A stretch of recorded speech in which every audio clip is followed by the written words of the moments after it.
اس سے قبل ہی گزشتہ سہمائی ایڈجسٹمنٹ کی مد میں 4 روپے 43 پیسے فی یونٹ چارج کیا جا رہا تھا۔ اضافے سے صارفین پر 85 ارب 20 کروڑ روپے کا اضافی بوجھ پڑے گا۔ دوسری طرف جہاں گیس کی قیمتوں میں ریکارڈ اضافہ ہو چکا ہے، وہیں آئی ایم ایف نے حکومت سے ایک اور مطالبہ کرتے ہوئے کہا ہے کہ گیس صارفین کے لیے بجٹ سبسڈی 1 جولائی 2024 سے ختم کر دی جائے۔ معاشی مسائل کے حوالے سے گفتگو کرتے ہوئے وزیر دفاع خواجہ آصف نے کہا ہے کہ ان کے خیال میں پاکستان دیوالیہ ہو چکا ہے، عوام کو فوری ریلیف نہیں دیا جا سکتا۔ 1 سے 2 سال میں ملک کے معاشی حالات درست ہوں گے اور عوام کو بھرپور ریلیف ملے گا۔ وفاقی وزیر کے اعتراف پیٹرول، بجلی، گیس کی قیمتوں میں مسلسل اضافے جیسے انڈیکیٹرز یہ واضح پیغام دے رہے ہیں کہ نومنتخب حکومت کے پاس عوام کے لیے حال اور مستقبل قریب میں کوئی معاشی ریلیف موجود نہیں ہے۔ اسی پر پینل کے لیے سوال رکھیں گے۔ پیٹرول، بجلی، گیس کی قیمتوں میں بڑا اضافہ، نومنتخب حکومت، غیر منتخب وزیر خزانہ، کیا نتائج سامنے آنا شروع ہو گئے؟ حسن نثار صاحب۔ دیکھیں، وہ ایک شعر یاد آتا ہے، ابتدائے عشق خیر ہوتا ہے کیا، آگے آگے دیکھیے ہوتا ہے کیا۔ عائشہ، اب تو مجھے بات کرتے ہوئے اچھا، ہمارے ماشاءاللہ بینکر بہت کانفیڈنٹ ہیں، بہت بڑے مضبوط اعصاب ہیں، وہی گھسی پٹی بات 15-20 دن کے بعد شروع کر دیتے ہیں۔ یہ کوئی پہلی بار ہو رہا ہے؟ یہ تو ہفتہ روزہ پروگرام ہے اس ملک میں۔ مجھے سمجھ نہیں آتی، اب میں آئی فیل سو امبیرسڈ، میرے پاس کہنے کو کوئی نئی بات نہیں ہے۔ دیکھو، کتنی بار میں ریپیٹ کر چکا ہوں، پھر کر رہا ہوں، بہت کچھ جب تک تبدیل نہیں ہوگا یہاں کچھ بھی تبدیل نہیں ہوگا، اور یہ بد سے بدتر ہوگا۔ It's nearly 4 years۔ اچھا، اللہ نہ کرے وہ نوبت آئے کہ واپسی ہی ممکن نہ رہے، اور ہم تقریباً وہاں پہنچ گئے ہیں جہاں یہ ریورس ہو نہیں سکتا، خصوصاً اس آزمائے ہوئے مٹیریل سے۔ یہ پاگل پن کی آخری انتہا ہے، بار بار آزمائے ہوئے لوگ اتنے بڑے بحران سے نپٹیں گے۔ میرے خدایا، کسی چپڑ کے ناتیے کو بھی دو تو وہ کہے گا ہوش کرو۔ اچھا، مجھے خوف یہ ہے، دیکھ میں ایک بات، let it be on record, مجھے سب سے زیادہ خوف اس وقت اس بات کا ہے کہ ڈیسپریشن کے مارے یہ کرپٹ فیوریٹ ایلیٹ ابصار عالم صاحب کی مزید معاشی پیچیدگیوں کو، یہ یاد رکھنا، آؤٹ آف ڈیسپریشن بعض اوقات ایک ایسا کام کر بیٹھتا ہے آدمی جو معاملات کو زیادہ پیچیدہ اور بھیانک کر دیتا ہے۔ یہ اشروں کا گند ہے، اور یاد رکھو 22 خاندان تو فلانا تو ٹمکانا، یہ کب کا شروع ہے؟ یہ اشروں کا گند ہے، سالوں میں بھی صاف ہو جائے تو اسے معجزہ سمجھو، اور یہ نہیں ہوگا۔ ختم۔ میں آپ سے پوچھنے لگی تھی تبدیلی الٹے بھی لٹک جاؤ تو نہیں ہوگا۔ چلیں، بات ہی ختم ہو گئی ہے۔ ٹھیک، نہیں ہو سکتا، چونکہ نہیں، یہ کریں گے نہیں، یہ خود غرض گھٹیا ڈی این اے والے لوگ اس ملک میں بنیادی جوہری تبدیلیاں لائیں گے۔ وہ کیسے آنی ہے بنیادی جوہری تو تبدیلی؟ نہیں ہوگا، میرے آپ کے کہنے سے بندہ مر نہیں جاتا۔ مطلب نہ ہی سمجھیے۔ نہیں، میں تو وہی کہہ رہا ہوں، بھئی بندہ مر تو نہیں جاتا۔ شاہ ایران بھی مر گیا تھا، لیکن کبھی کچھ نہیں ہوا، فلانا فرعون مر گئے، نمرود مر گئے، یہ کیا ہے؟ اور جغرافیے سے بڑا جھوٹ کوئی نہیں۔ دنیا میں سب سے زیادہ تبدیل اگر کوئی چیز ہوئی ہے وہ جغرافیہ ہے۔ اس کی حفاظت کے لیے جو دیانت، جو امانت، جو ریاضت چاہیے ہوتی ہے، ابصار صاحب کی ایلیٹ میں دور دور تک دکھائی نہیں دیتی۔ میں نے بدلہ لے لیا، درست ہو گیا ہے۔ شہزاد صاحب، نون لیگ کی سابقہ 16 بدلہ لے کے خوش ہیں نا آپ؟ ٹھیک ہے، اچھا ہے، بچے ایسے خوش ہوتے ہیں بدلے لے کے ایک دوسرے سے۔ I love you، ابرار صاحب۔ ثابت کریں یہاں۔ ٹھیک ہے شہزاد صاحب، نون لیگ کی آپ کو بچہ کہہ رہی ہیں عائشہ؟ دونوں کو ہی کہہ رہی ہوں۔ نون لیگ کی سابقہ 16 ماہ کی حکومت تھی، بدترین مہنگائی رہی یہاں پہ، نون لیگ نے نقصان بھی اٹھایا۔ ان کے منہ میں گھی شکر۔ ابرار صاحب، مجھے آپ کو ابصار صاحب بچہ کہا ہے، ان کے منہ میں گھی شکر، جیتی رہو اور ایسی باتیں کرتی رہو۔ مہربانی آپ نے۔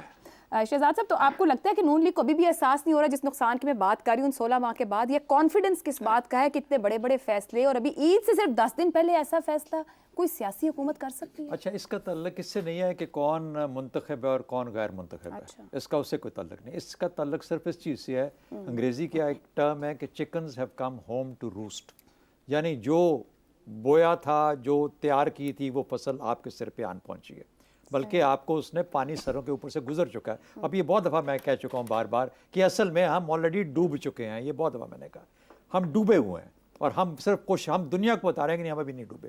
جب خواجہ آصف یا کوئی اور کہتے ہیں نا کہ 2 سال میں معاملات ٹھیک ہو جائیں گے، وہ اصل میں کیا کہہ رہے ہیں؟ وہ کہہ رہے ہیں ہم کم از کم 2 سال تو پکے کرو نا. وہ 2 سال پکے کروا رہے ہیں کہ یار کم از کم 2 سال اور نہ ہمیں کچھ کہنا. یہ نہ 2 سال بعد ہوگا، نہ کل ہوگا، نہ اگلے ہفتے ہوگا، نہ اگلے مہینے ہوگا. اور اس کے لیے واقعی ایک بہت بڑی تبدیلی کی ضرورت ہے، جو کہ بلکہ حسن صاحب نے سارا کچھ تو کہہ دیا. لیکن آپ کے سوال کے جواب میں بنیادی طور پر دیکھیے، یہ ان کا قصور نہیں ہے. ایک ہے ہماری بیس لائن جو قیمتیں آلریڈی وہاں پہ ایگزسٹ کرتی ہیں. جب بیس لائن ہی ایک ارریشنل ہے اور وہ ایسی جگہ پہ بہت اونچی جگہ پہ سیٹ کر دی گئی ہے، تو تھوڑی سی قیمت جب اوپر چڑھے گی تو آپ اس کے اوپر پرسنٹیج لگاؤ گے تو قیمت ڈبل چڑھ جائے گی. انفلیشن 2 طرح کی ہوتی ہے، ڈیمانڈ پشٹ ہوتی ہے اور کاسٹ پشٹ. اب پیٹرول یا تیل جو ہے جس کی قیمتوں کی وجہ سے یہ سارا مسئلہ آ رہا ہے، بالکل وہ جو ہمارا وہ جو پروڈکٹ ہے وہ فکسڈ ہے، اس کے یوزر فکسڈ ہیں. لوگوں نے گاڑیوں میں ڈالنا ہے، لوگوں نے موٹر سائیکلوں میں ڈالنا ہے، لوگوں نے استعمال کرنا ہے، کہیں نہ کہیں پہ اس کا استعمال ہونا ہی ہونا ہے. جب اس کی قیمت بڑھائی جاتی ہے تو اس کا مطلب ہے کہ آپ مجبور کر رہے ہو لوگوں کو کہ پیسہ اور ملے کیا ہو مارکیٹ کے اندر، افراط زر کو بڑھائیں گے. مجھے اس سے تھوڑی سی ایک کچھ شک پڑتا ہے کہ جہاں پر آپ کی افراط زر 19% ہو گئی ہو، وہاں پہ آپ کا بینک کا ریٹ ڈسکاؤنٹ ریٹ 22% کیوں ہے، انٹرسٹ ریٹ 22% کیوں ہے؟ یہ جو 19 اور 20% پہ کیوں نہیں ہم لے کے آتے واپس، جب کہتے ہیں کہ انفلیشن اتنی نیچے آ گئی ہے؟ ہم کوئی نہ کوئی بہانہ ڈھونڈ کے پھر واپس اس کو 22% پہ لے جاتے ہیں اپنی انفلیشن کو. اور وجہ یوں لگتی ہے مجھے، کیونکہ جتنے بینک ہیں وہ اس وقت حکومت کو دھڑا دھڑ پیسے دے رہے ہیں، اور حکومت واحد چیز ہے جو 22% پہ آپ کا لون لینے کو تیار ہے اور لینے پہ مجبور ہے، اور 22% چھوڑ کے 25%. تو مجھے یوں لگتا ہے کہ کہیں نہ کہیں پہ کچھ ایسی فورسز، شاید اورنگزیب صاحب بھی اس کے ممبر ہو، مجھے نہیں پتا، لیکن ان کو سمجھ ضرور ہوگی اس بات کی، شاید ہمیں بتا سکیں کہ یار یہ جو انفلیشن جب نیچے آتی ہے تو اس کو آپ اپنے انٹرسٹ ریٹ کو نیچے کیوں نہیں لے کے آتے؟ اچھا کیوں اس کو 22% پہ رکھا ہو اور پھر بائی کاسٹ پش انفلیشن پھر واپس 22% پہ لے جاتے ہیں؟ تو مجھے لگتا ہے کہ بینکوں کا بڑا فائدہ ہوگا اس کے اندر، باقی ہم سب کا نقصان ہوگا. ہم آلریڈی پسے جا چکے ہیں اور پسے جائیں گے، بینک البتہ امیر سے امیر تر ہوتے جائیں. درست ہو گیا جی. وزیر دفاع خواجہ آصف کیوں کہہ رہے ہیں کہ ملک دیوالیہ ہو چکی؟ بڑی گاڑیاں، مفت ایئر ٹکٹس، بجلی، پیٹرول، گیس سب آپ فری میں دے سکتے ہیں، تو ان کچھ لوگوں کا بھی بند کیوں نہیں کر دیتے؟ اس بریک کے بعد مزید گفتگو کریں گے.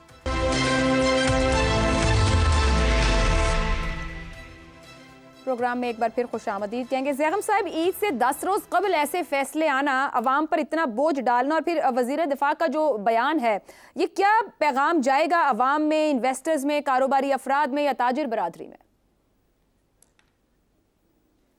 عائشہ، پاکستان دیوالیہ نہیں ہوا اور انشاءاللہ نہیں ہوگا.